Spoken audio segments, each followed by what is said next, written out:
Don't act so high and mighty over such a small amount. You can deal with me again. But hey, go home. If you're going to say that, I have my thoughts too. Arim, I'll go home gladly. There's a line often heard in TV dramas. There's not a single parent in this world who doesn't think about their child's happiness. But looking at the world today, this line rings hollow. And now looking at my own child, I can say there are parents who don't think about their child's happiness. My name is Sissy Giddens. I lost my husband and have been raising my only son, Devin, who is now 29. Devin has been living on his own for many years. I live alone in a big house. I have enough savings, though I don't need to work, and I'm not struggling with life. One day, Devin brought his girlfriend home and introduced her. This is Rosemary. She's a petite and lovely young lady, only 23 years old. Nice to meet you. I'm Rosemary. Thank you for having me. I feel relieved when she greets me politely. I want to believe that Devin made the right choice. Upon listening, I learned that a new life is already growing inside her. The two applied at the city hall and started their newlywed life without a wedding ceremony. And then Lucas was born. I heard that grandchildren are cute, but he's truly adorable. I offered to help with childcare. Rosemary must be having a hard time working too. We're family, so don't hesitate to ask for help when things are tough. Thank you, that helps a lot. Rosemary really didn't hesitate. On weekends, she asked me to take care of the child, so she and Devin could go to the club. Indeed, they can't go to a club with a baby. They're both still young, and I'm happy to be with my grandson, so I gladly agreed. However, Devin and Rosemary started leaving the child with me every week to go to the club. Wait a minute, every week is a bit much for me. You're the one who said not to hesitate, right? Were you lying when you said you were happy to be with Lucas? I reluctantly agreed. Time flies, and Lucas celebrated his first birthday. Unlike when he was a baby, now he walks around, and I can't take my eyes off him for a second. It would be terrible if he got burned or injured. When he turned 2, he started playing in the park more than inside the house. I'm not young, so I'm desperate to keep up with my running grandson. The two who used to go to the club every week now started leaving Lucas with me, even on weekdays. Hey, Rosemary, what about work? I'm working, she replied, but it didn't seem like she was working. She's out for lunch with friends, watching movies, shopping, and having fun all day. I thought this was not good, so I talked to Devin alone. Rosemary is leaving Lucas with me even during the weekdays and playing around. Until a child is about 3, receiving a parent's love is incredibly important. It's not just a theory, you know. The memory of being hugged tightly by a mother even when you're an adult. Oh, shut up. Well, I was seriously talking about something important. A man's job is everything. The workplace is a battlefield, and I'm a warrior. I'm mentally on the edge at work, so don't bother me with unnecessary things. You don't understand how tough it is to be a salesman. Are you trying to send me to the afterlife with stress? I was left speechless. It's your child, isn't it? I'm always fighting enemies as a man. Do you understand? Man, women work too. Your thinking and jokes are outdated, even though you're young. This is not good. It's becoming a situation where they could be accused of neglecting childcare. When Lucas turned 3, Rosemary, who wasn't working, strangely enrolled him in a childcare center, and it became my duty to drop him off and pick him up. Devin won't listen to my complaints, and Rosemary just puts her hands together with a tearful face. Please, mother-in-law, I really appreciate your help. Since my grandson Lucas is not at fault, I not only played with him, but also read picture books to him. I even taught him to read and write the alphabet. Still, the situation continues where he's almost no time with his parents, and my worries never cease. I hope he grows up healthy, but the anxiety grows when I imagine him becoming a bad child due to parental neglect. Some children become delinquents in elementary school. I thought I had to talk seriously once, so I called my son and his wife. I'll continue to help with childcare, but not receiving parental love during the crucial early years is... Hold on, what do you mean by not receiving love? Can you see love? Are you a god? Listen without joking when I'm talking seriously.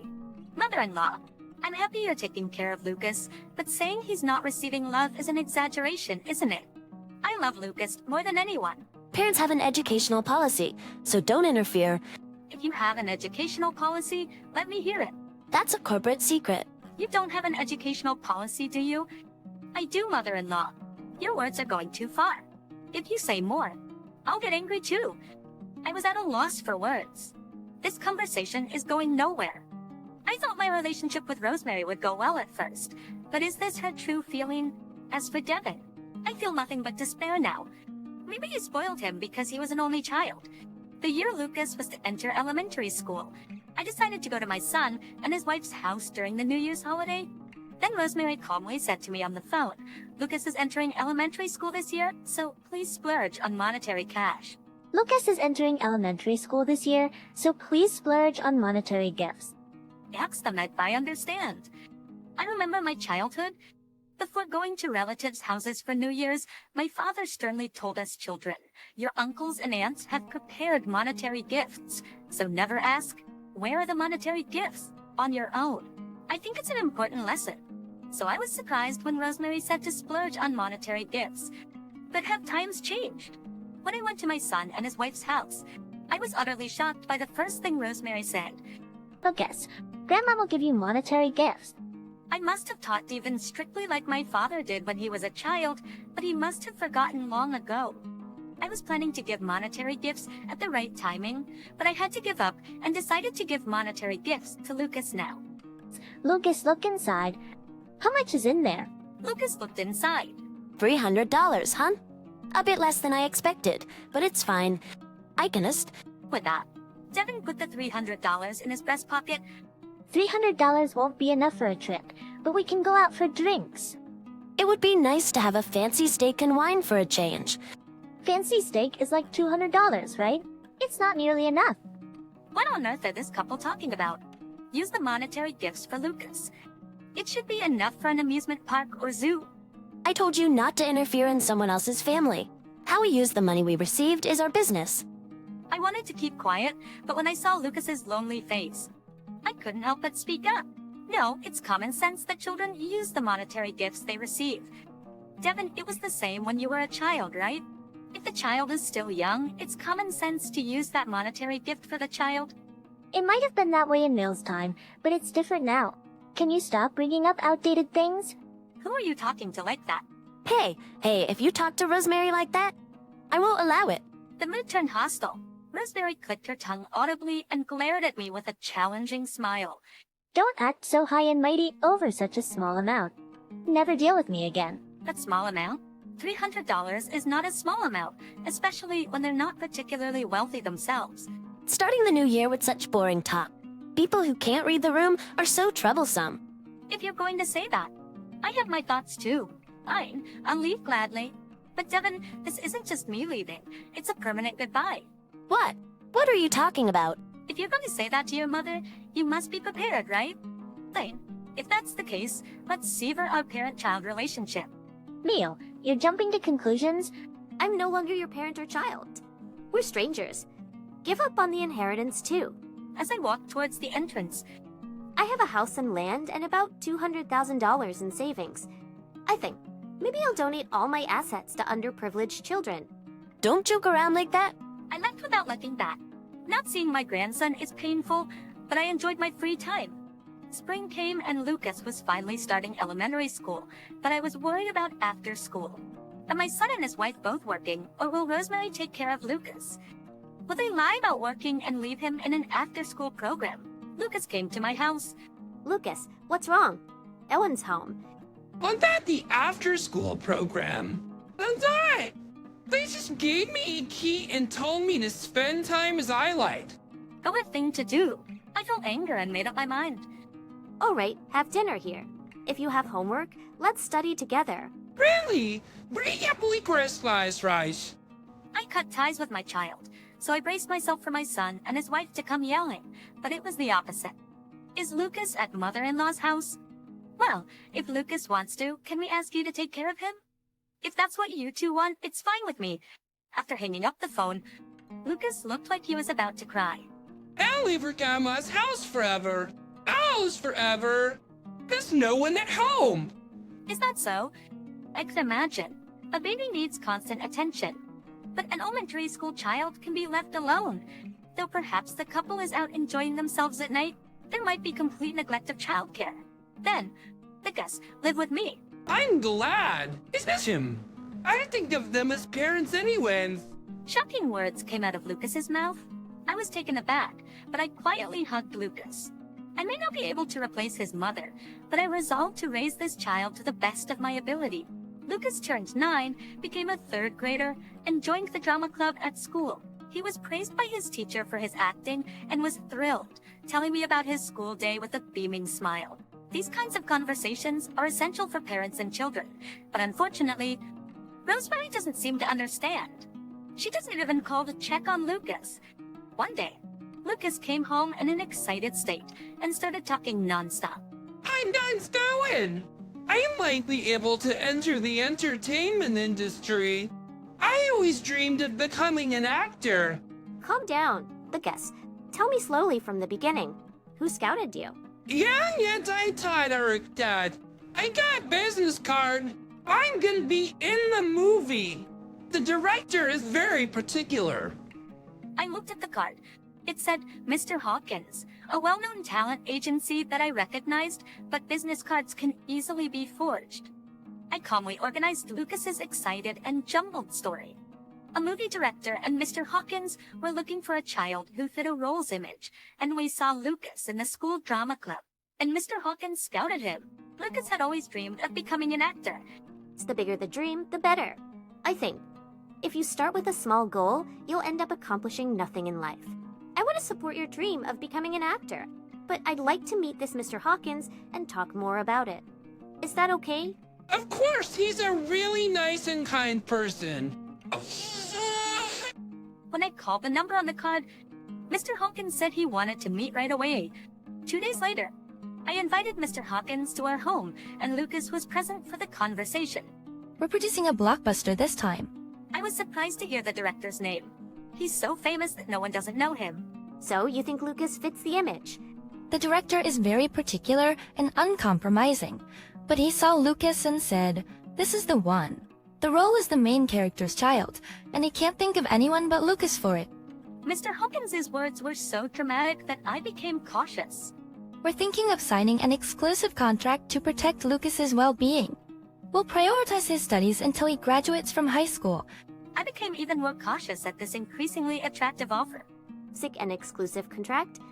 We're considering $50,000 as a signing bonus. Oh wait, Is that too low? Certainly, for minors, parental consent is required. When I mentioned this, Lucas's face looked like he was about to cry. I remind my parents. If Grandma agrees, there's no problem. Else people have no right to object. If your parents object, I'll make sure to persuade them. I felt passion and sincerity in this man. once the contract is ready, may I take it and review it? Seeing my caution, Mr. Hawkins smiled. Afterward, the conversation progressed, and I received the contract. I knew a lawyer named Mr. Grint, and I showed him the contract.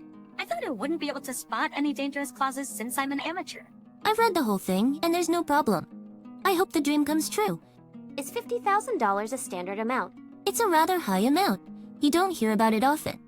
Soon, Devin called. I heard Lucas got scouted. He was supposed to be disowned, but this audacity was criminal. What are you talking about? Don't play dumb. I heard it from Lucas's drama club advisor. I'm coming over now. My son and his wife rudely entered my house and asked with suspicious smiles.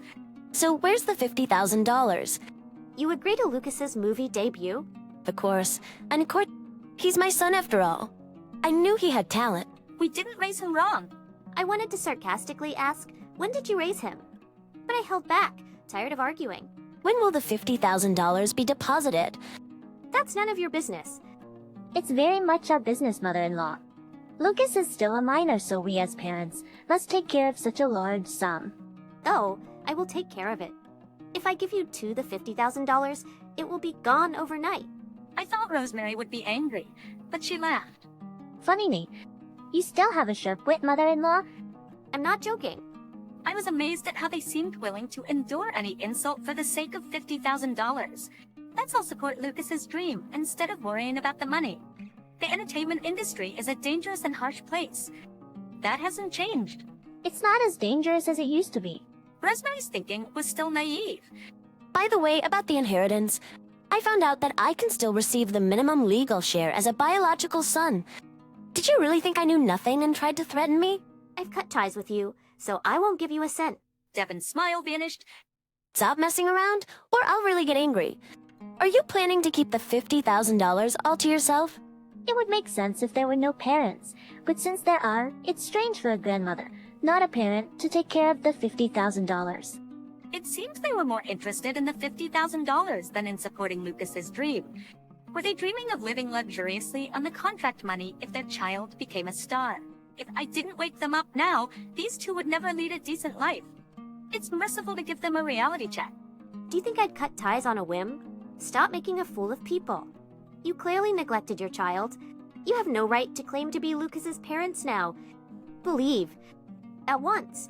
As a mother-in-law, you're saying something awful. Hey, I'm calling you mother-in-law out of consideration. Should I just call you an old hag then? Oh, your true colors are showing, aren't they? Shut up. Just die and hand over the inheritance. I sighed and called out to the two people behind them. Attorney Grint, do you see now that I wasn't exaggerating? I see it clearly. I'm lawyer Roger Grint.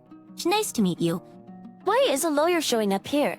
Indeed, as you said, as a biological son, you have the right to receive a minimum inheritance, even if your name isn't in the will. However, if you harass your mother, you may lose that right. When did I harass her? This isn't a joke. Harassment includes not only physical, but also mental abuse. Daily verbal abuse and insults qualify as mental harassment. And I clearly heard it with my own ears just now. Oh, wait a minute. I've recorded all your abusive words in my notebook because they were so terrible. You're lying, right? If disinheritance is confirmed, even a biological son cannot receive the property. It's essentially reaping what you've sown. Disinheritance? Attorney Grint approached Devin, who had a stunned look on his face. It's hard to believe, but you left Lucas with Mrs. Giddens and were out partying, weren't you? No, well, As Devin tried to answer vaguely, Attorney Grint glared at him, raising his voice so it echoed throughout the house. You were out partying, weren't you? yes. That's unacceptable. Even if you believed it was for work, you should be endlessly grateful to the parent who took care of your child. What was that verbal abuse earlier? For some shame. Attorney Grint's furious shouting with a devilish look made my son and his wife tremble. Leave. You don't need to worry about Lucas. They left the house with frightened expressions. Attorney Grint turned a stern face to me. I thank you. Mrs. Giddens also bears some responsibility. You spoiled your son too much. You should have made him realize his mistakes earlier. You're right. I deeply regret it. I have no room to argue.